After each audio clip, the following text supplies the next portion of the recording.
Alors, j'ai raccourci le titre est un peu plus long sur le PDF, mais j'ai donné la réponse parce que je crois que dans le titre initial, c'était une question et je pense qu'on peut d'emblée donner la réponse. Donc, effectivement, je pense que l'avenir du SWAP se trouve dans les salles opérationnelles. Il n'y a que 3 diapos, donc ça va aller assez vite. Elles sont un peu denses, mais ça va aller assez vite.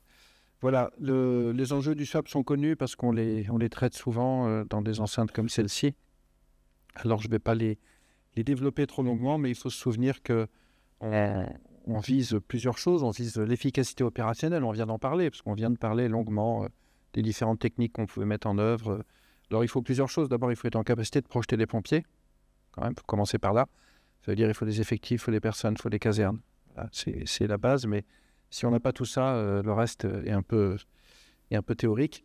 Ensuite, il y a la question des compétences des sapeurs-pompiers, des chefs d'agrès, mais pas que des chefs d'agrès, de tous les sapeurs-pompiers et des actes de soins d'urgence ouverts au VSAV. Alors là, on vient d'en parler, je ne développe pas.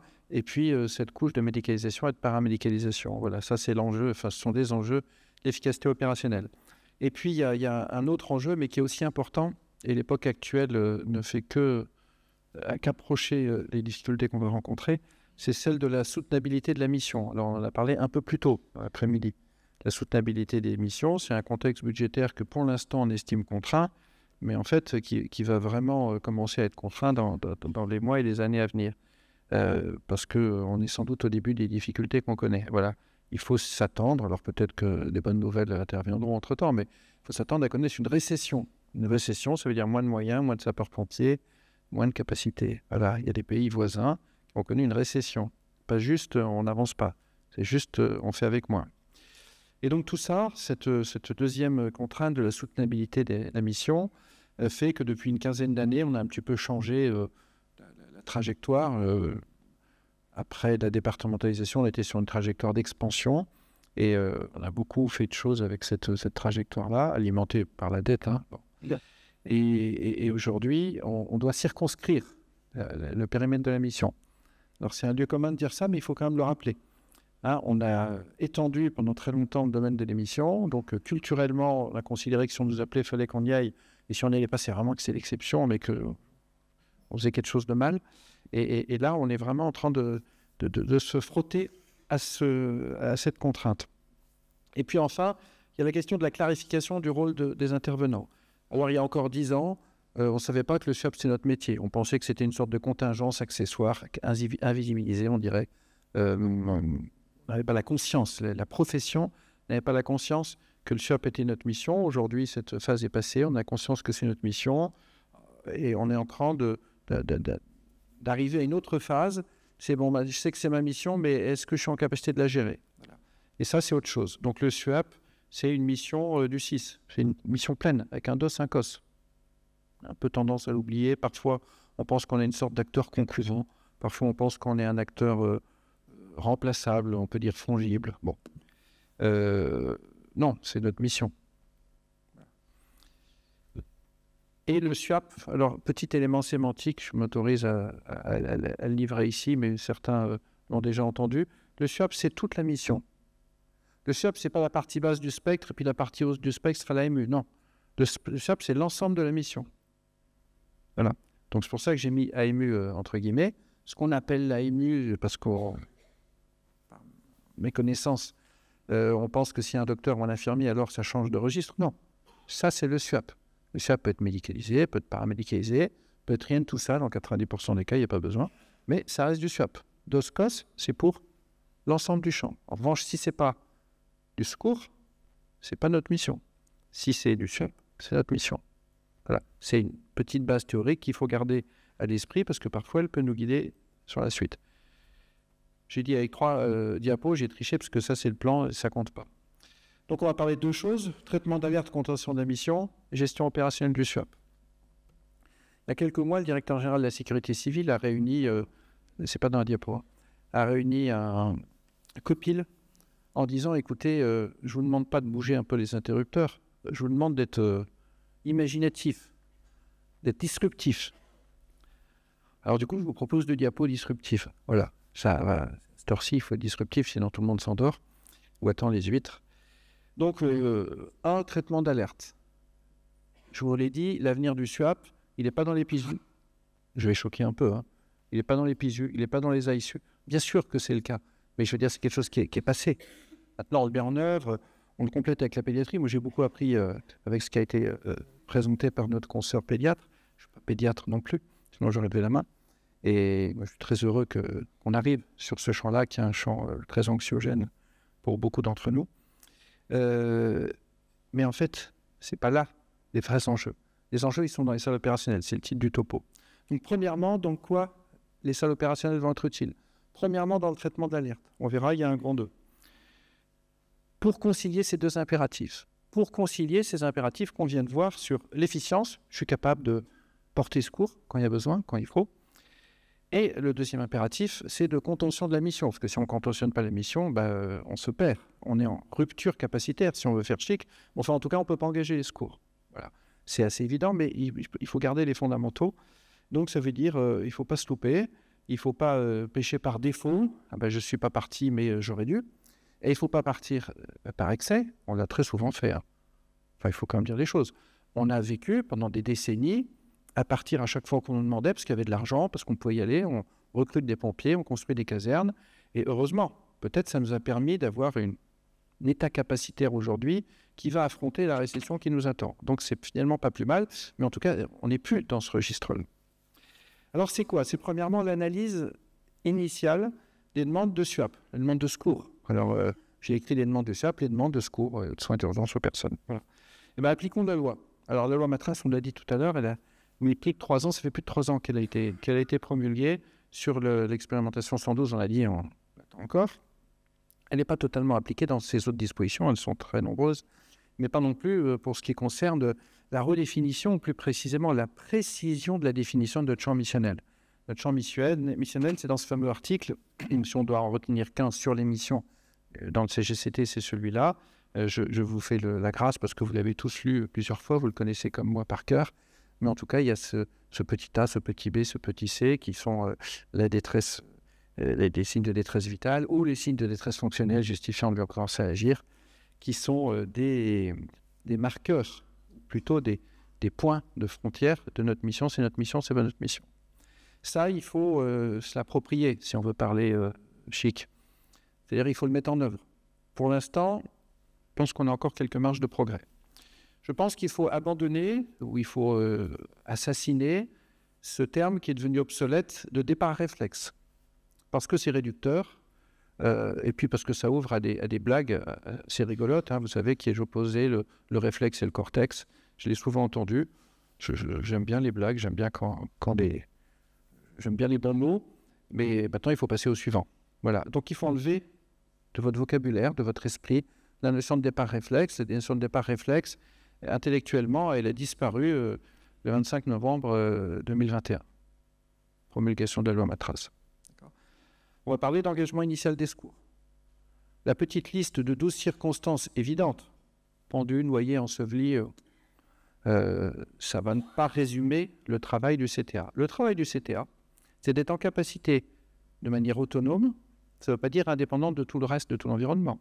Ça veut dire, en lui-même, le CTA doit être capable de dire « ça c'est ma mission, j'y vais, j'attends pas », d'accord ? Ne pas se trouver en défaut de secours.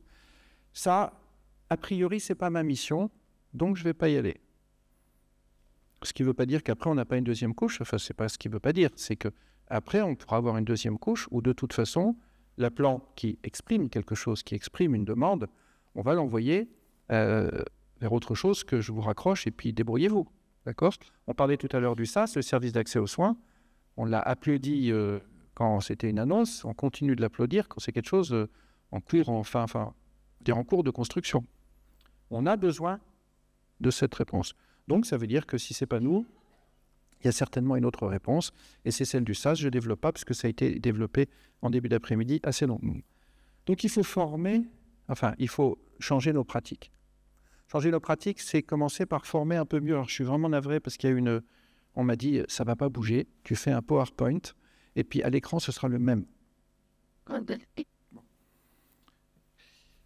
Mais je vais vous le faire, c'est au milieu des autres caractères. Il faut former nos opérateurs à la sémiologie téléphonique. Aujourd'hui, quand on forme des opérateurs de CTA, on les forme à des techniques de communication. De communication au sens large du terme. Avant, on parlait de TRS, transmission. D'accord ? Maintenant, on parle de SIC. Mais on doit faire aussi de la sémiologie téléphonique. Nos camarades des SAMU ont transformé un drame opérationnel et un drame qui aurait pu être systémique, c'est l'affaire Naomi, ont transformé en une opportunité qui est qu'ils avaient depuis 15 ans dans des cartons que tout le monde appuyait sur le couvercle, un projet de formation qu'ils ont pu mettre en œuvre avec les CFARM, les centres de formation des ARM. Et ils ont eu parfaitement raison. Ils ont monté en gamme une formation qui autrefois était empirique, qui était sous forme de compagnonnage. Ils ont transformé ça dans une formation professionnalisée. On doit améliorer la formation et le référentiel de compétences et le référentiel de formation de nos opérateurs 18. Très clairement, si on ne le fait pas, il ne faut pas vouloir jouer dans la cour des grands. Je vous le dis de manière un peu crue, mais il ne faut pas vouloir avoir plein d'ambition si on n'est pas en capacité d'avoir un référentiel de compétences et un référentiel de formation adéquat pour nos opérateurs. Il ne faut pas juste connaître le système d'information. Il ne faut pas juste savoir que telle entrée de l'autoroute, il faut passer par ici ou par là. Ça, c'est bien, c'est nécessaire, ça fait partie du métier. Mais ce n'est pas tout.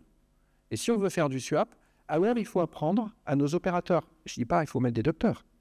Je ne dis pas même il faut mettre des infirmiers. Je dis il faut apprendre à nos opérateurs la sémiologie téléphonique. La sémiologie téléphonique, c'est comment je réponds, comment j'interroge quelqu'un qui me dit qu'il a mal ici, qu'il a mal là, comment j'interroge telle et telle chose. C'est ce que font nos camarades hospitaliers. Si on veut être dans les clous, on doit le faire. Si on refuse de le faire au motif que c'est compliqué, que ce n'est pas notre job, il ne faut pas avoir les ambitions qu'on vient d'afficher. Il faut changer. Il faut faire autre chose. Il faut être prestataire de service, mais il ne faut pas avoir l'ambition d'avoir des répondeurs d'appels d'urgence si on ne forme pas les gens beaucoup plus qu'ils ne sont formés aujourd'hui. Il ne suffit pas, j'appuie, mais après je passerai à la suite, il ne suffit pas de dire « j'ai été sapeur-pompier, je connais le terrain, donc je sais répondre au téléphone ». Ça ne suffit pas. Ça fait des gens de bonne volonté, mais ça fait parfois la médecine du caporal, mais ça ne fait pas quelque chose d'efficient. Donc on doit avancer sur ce sujet. Je ne suis pas long, mais c'est absolument crucial. Et sinon, on échouera, parce qu'on ne sera pas au niveau. Deuxièmement, il faut utiliser des outils évolués d'aide à la décision. L'outil d'aide à la décision, ce n'est pas la liste des départs réflexes.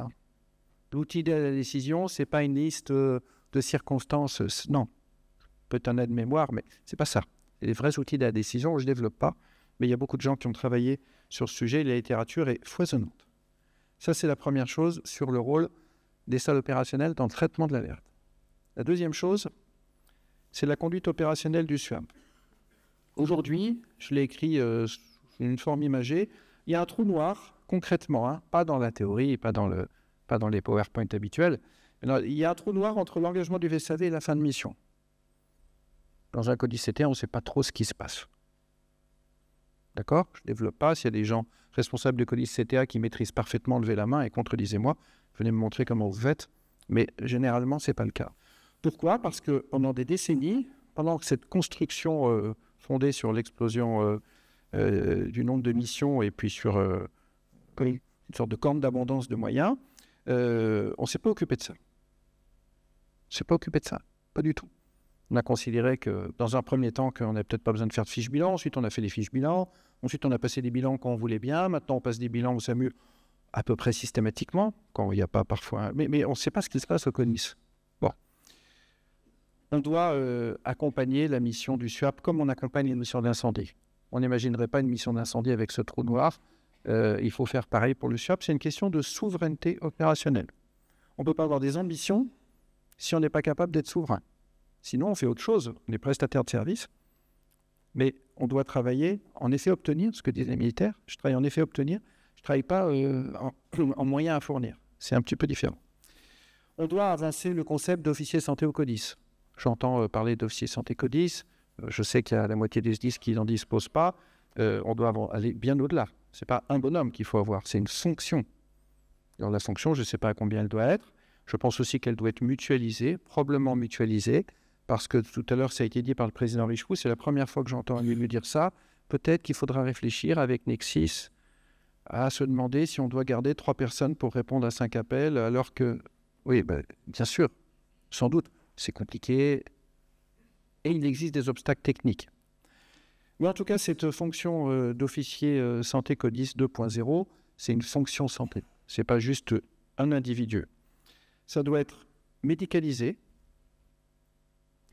et c'est probablement l'échelle interdépartementale qui sera adéquate.